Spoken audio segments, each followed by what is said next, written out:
watching Kill Phil. Today I'm here at Nascent Perspective Studios with prop master Jesse Clarkson. Today we're going to be building a weapon from The Walking Dead.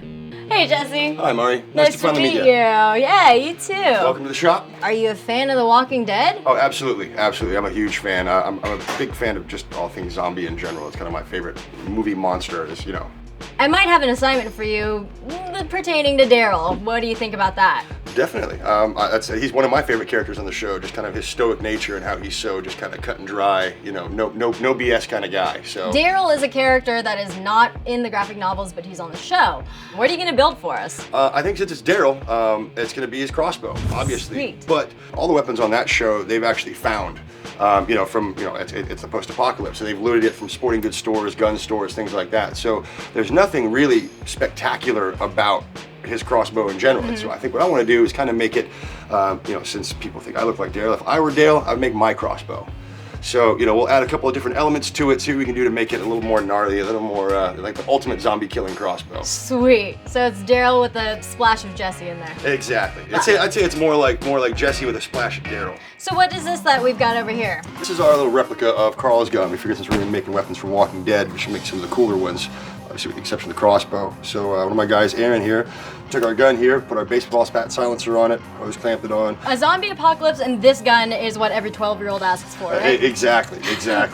Well, can I? Please. It's pretty heavy. Yeah. Honestly, I've never seen this in a sporting goods store before. Whoa! Yeah, I guess the safety was off. Yeah, that's not supposed to happen till later. I'm gonna leave this here. Good luck with the build, Jesse. Thanks. Yeah, I guess. well, you can clean that up, right? Yeah. Okay. I'm gonna get out of here. Yeah. Okay. This would be our version of an ultimate zombie killer crossbow. So what I'm thinking is we can shoot regular bolts. I say we do like some explosive tip bolts. Of course, you gotta blow them up. Exactly. We also have that leftover saw blade mold. Yeah. Where we can make it fling saw blades. Cutting off the heads Exactly. of the zombies. Exactly. And then we had the idea of doing a retractable bayonet in the stock. If the zombies are up close, you can push a button, we'll have a bayonet just like shoot out of the front. And then there's some kind of release mechanism. Yeah, so there's some sort of push button or a lever or something like that we can push. The bayonet will shoot out. We've got that the bayonet mold left over from Book of Fire around here somewhere. We can just cast up one of those. I think we should use this. This can be our stud piece. I mean, what we're going for is... I like that. You can shoot it out. Another thought would be like an umbrella. That kind of movement, that might be something to look into. Yeah, I'll take those apart and see what the mechanism is. What about the main gun part? Luckily for us, I actually have a Crossbow Armature.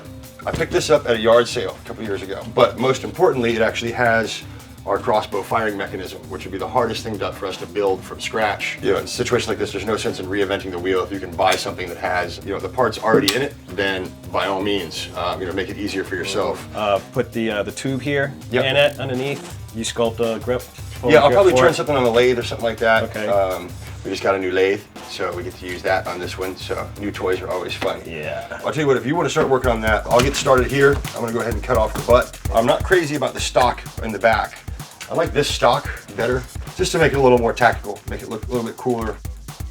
All right, so what I've done here is hogged out my existing stock from an old airsoft gun that we had. Cut the stock off of the crossbow. These parts will fit in. You notice I left a tab here as opposed to cutting it off flush and then trying to butt this up against it. I've actually created a tongue that can fit inside and then it'll close back up again. From there, we have our basic shape. We're close. Our next step will be to take this bow that we made earlier. It's pieces of styrene, 2 pieces of plexiglass, and another piece of styrene that I laminated, same way you'd make a skateboard or something like that, where you lay down one layer, put glue, another layer, glue, and clamp it all together. When it dries, it creates whatever shape. So this will mount into here. Part of my plan is because of the coolest looking crossbows are actually compound bows, I have these pulleys. These are just some Home Depot pulleys that I just drilled out. Next step is I'm going to cut out notches in here so I can actually mount these pulleys on the insides. The project I have here to do now is to get this bayonet to shoot out underneath the crossbow. I found this old umbrella here that's spring-loaded. If I can incorporate this somehow into this with a spring on the back of it, cut down this knife, and just have the knife extend out the tube. I think this is the route I'm going to take, but first I want to see what's in this umbrella. I've never taken one of these apart. So this comes off here, and we're left with this device. This is the one that, well, I guess that's not going to work. So what do you think? Yeah, I don't think it's going to work. Okay. We won't be shooting bayonets, we'll be shooting umbrellas at people. All right, well. What this is for is this is gonna go inside the blade of the bayonet. When I cast it in the plastic, I wanna make sure the plastic won't just slide off like it will on this end. When I cast it, the resin will seep through these holes and make sure it's locked into the aluminum, so that way we have a nice sturdy surface. So I'm gonna embed this in the mold when I pour it, and we pull it out. I'll have an aluminum tang sticking out of the end that we can mount any of our brackets we need to do to make it work. What I've done here is I've actually mixed up regular fast cast urethane with a little bit of black tint. Once the stuff turns white, it'll actually turn a little bit gray once it's poured. So carefully pour it in the mold. On here is actually vents. So when it reaches a certain point, all my air can escape. We'll have the blade itself, a little piece of aluminum sticking out in place of the handle. That piece of aluminum is our area that we can bolt to, we can cut notches in, we can do whatever we need to actually make our trigger mechanism fire and something to attach our spring to. And even though we only need the blade, I'm going to fill it pretty far. This only takes about 5–10 minutes to gel up. It's much thicker, it exotherms, so it creates its own heat, so it dries a lot faster. Exothermic reaction is something that creates its own heat, so it generates its own heat to make it dry. A lot of plasters or gypsums are exothermic. Polyester resin, Bondo is exothermic. You feel that it warms up when it's drying, then it's creating its own heat to dry. So again, the thicker it is, the higher the exothermic reaction, and the faster it'll dry. So what I have now, again, this is the mist pour. It's kind of like a prototyping. If I'm going to replace this with the good one that Jesse's pouring up right now. Down here on the end, I'm going to put a cap with a slit in it so that this will come out straight, and then a spring goes in the back. So, and you're ready to. All right, so it's been about 20 minutes. See, it's still a little bit rubbery, but it should be enough to open the mold and see what we've got. You can see we got a little bit of the metal showing. But once I do the final paint finish on here, you won't be able to see that. You can see the handle is pretty hollow, and we'll cut it down like Tim did, cut it all the way down to here, so all we have is a piece of aluminum from here to here.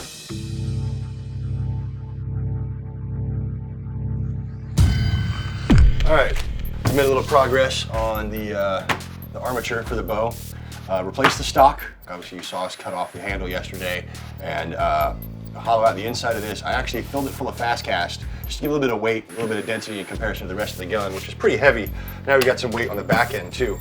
On the lathe, I stacked up some Sintra, turned it, basically had one full cylinder, and then cut it and shaped it. Which is gonna go right in here, which will actually cover over Tim's his retracting bayonet mechanism. Springs were the hardest thing to find, but I found this place called Central Spring Corporation, and they have millions and millions and millions of springs. This cap's gonna go on like this, and then it comes out. I'm gonna machine a slot that comes down this side with a little J on the end of it, so you can pull it back and cock it in position. I'm gonna be using this blade that Jesse cast up yesterday with the aluminum in it. Cut a couple of pieces of this stock that's going to fit across it, like so, and then that is going to be inside of the tube. You don't want to push it all the way in first because it might move on you just a little bit. Yeah, so that's going to turn out just nice right there. Let that cure, and I'll put a couple of set screws in that. We got a bayonet. You saw when we actually laminated the bow, where I cut up the pieces, bent them around and glued them. Had Ezra go in, finish notching out where our pulleys go. This, which was a single piece yesterday, I just cut that in half, rounded off the corners, came in here, cut a slot out, drilled some holes through here for our 1/4" aluminum, which is gonna hold our pulleys in place. And we'll screw all that together, and that'll be our bow piece. Okay, so right here, we have the explosive tip for our arrow. I turned this on the lathe out of just a solid chunk of our casting urethane. In the old Rambo movie, he has an explosive tip arrow, and it looks something like this. Obviously, we need more than one of them, so I'm gonna make a mold. Start off just by sticking it down to the table. I'm just gonna use a plastic cup, and I use hot glue not only to hold it down, but also to seal it. And this stuff isn't a particularly dangerous chemical, but it is pretty gummy, kind of like having maple syrup on your hands all day, which is not fun. pretty warm day today, so this will go off pretty fast. You can actually add a little bit more catalyst, which will help speed up the cure, and slowly just work it in. As you mix it up, the whole thing will become a uniform baby blue. I pour from really far away, as the thinner this string is right here, air bubbles can't exist in that. So as it's pouring in, we're actually popping air bubbles all through this area. I keep all my old molds, so I have all kinds of stuff from steampunk gears, nuts and bolts. Having this mold is what really kind of gave me the idea to make the crossbow actually shoot saw blades, because it's something we already have. I'm actually going to add a little bit of black tint to it. What that'll do is, in case our paint chips off or anything like that, we don't ever see the white plastic exposed. I don't want to pour right into my corners. I'd rather pour close to it and let it flow in, and that will keep us from getting air bubbles trapped. We'll probably make about 10 or 12 more, just because there is a risk of them breaking. So anytime you're making props, things like that, you always want to have backups. As they say in the film business, if you only have one, you have none. One of my favorite tools ever is the Dremel. We still have these ridges here. It looks like two pieces put together as one. So I'm going to knock these corners down before I do any of the body work to it. It's still a bit rough now. I took off a little bit more than I wanted, only because I want to make sure I have enough filler material to make it look like one unified piece. I'll sand it up a little bit more, add some Bondo and resin to it, smooth it out, and the body, with the exception of Tim's piece, should be pretty close to be ready for paint. All right, so now we have our piece we cast up of our saw blade. You can see we have a little bit of overflow around the outside. To make sure it stays flat, we just sand it out. The sandpaper actually won't affect the rubber at all unless you really, really grind into it. So from there, just carefully pop the edges and peel it out. And now we have a mini but safe saw blade. We're going to use this 1/4-inch bungee cord. So this will still have some tension to it, but it'll still lob an arrow probably about 20 feet or so, but it definitely won't do as much damage as a 175, 200-pound crossbow. So we'll pull this around here onto these pulleys, which are going to give us the impression of a compound bow. Daryl's bow actually is a compound, so it just looks that much gnarlier and cooler.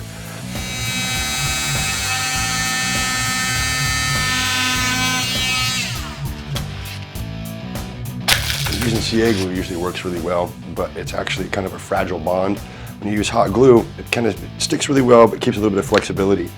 Most people think hot glue is just kind of an arts and crafts kind of thing, but it can do a pretty good bond when you need it to. So now my next step is to attach this to the crossbow. As you can see, we've got a bit of a gap there. I think I'm just going to cut a Sintra pad of plastic and fill that whole gap, and that'll give me one solid piece to glue to.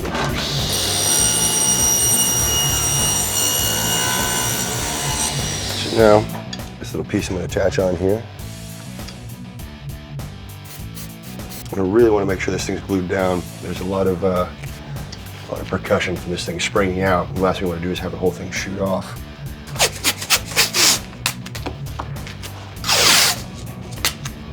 So we'll give that a few minutes. Come back and get it dialed in. All right, so now what I'm going to do is cast the exploding arrow tips. I made a little jig here to hold my arrow straight up and down inside the mold. Yeah, it's fast cast, so it'll take about 5-10 minutes before we pop it out of the mold. We'll pour one more and we'll have our explosive tip arrows. I'm definitely a big fan of Walking Dead. Just kind of zombies in general are my favorite movie monster. I know people are werewolves or vampires, but zombies have always been my favorite since I was a kid. There's just something so creepy about it, something so soulless, somebody from your own family could kill you. And that show's really well done, really imaginative, great effects, especially for TV. You don't see stuff like that often. What I'm using here is just standard window caulking. I use black because it disappears a little bit easier. But for quick fixes, fill in holes and little cracks really nicely. Come back with a wet rag and wipe it down. Let it dry for a few minutes and get it primed and ready to paint.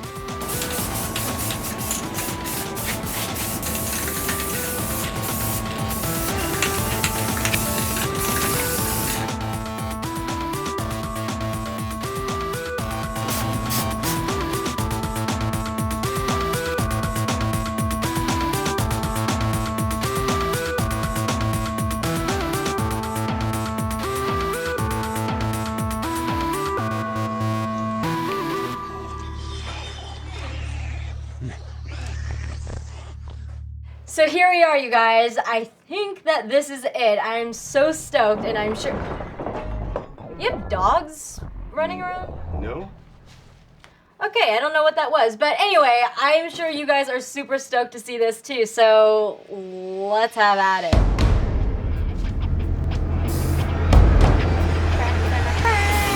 Oh my god!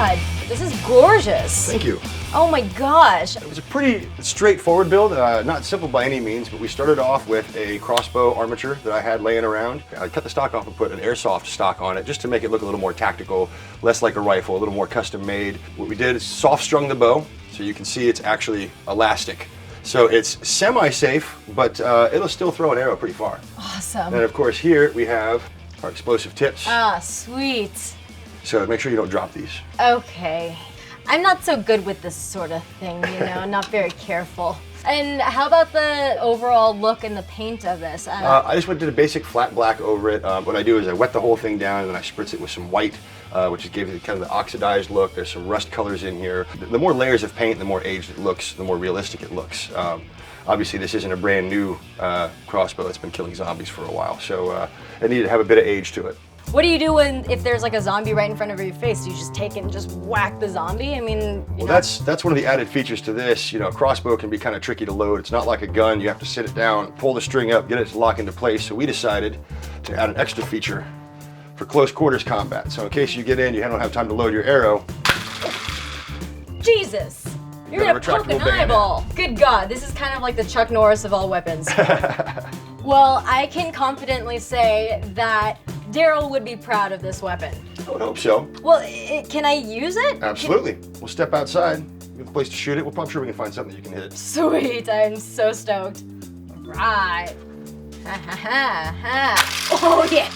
Watch out, zombie faces. I'm gonna get you in your head.